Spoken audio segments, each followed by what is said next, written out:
продолжаем. Вот. 10 лет Смотри. они посвятили поп-музыке, а теперь темы их песен связаны исключительно с Аллахом и пророком. Двое ребят создали, по сути, одну из первых исламских групп в Татарстане. Сейчас коллектив «Раян» готовит к выпуску дебютный альбом, на одной из песен снимается клип. В гости в студию к «Раяну» сегодня отправился Марсель Нургатин.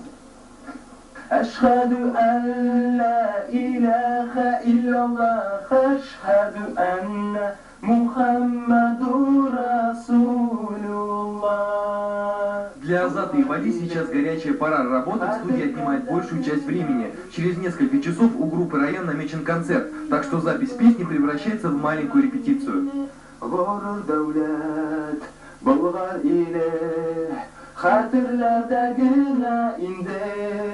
За плечами музыкантов немалый опыт. Около 10 лет они пели поп-музыку. После принятия ислама взгляды на жизнь поменялись, и была создана группа «Раян». Теперь тексты их песен соответствуют нормам шариата.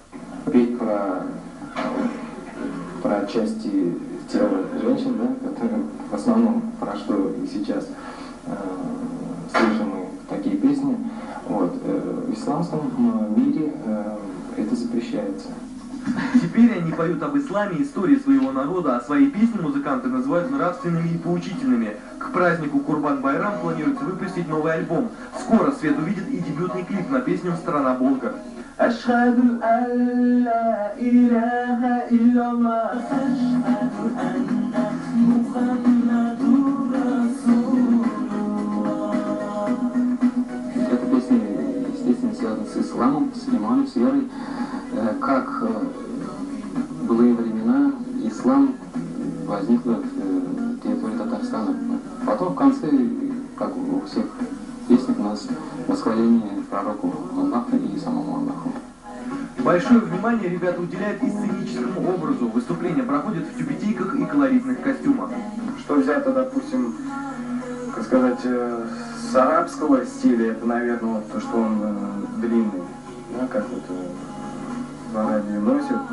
Вот, ну а все остальное, значит, национальный тюбетей, вышивка, все вот в татарском таком колорите.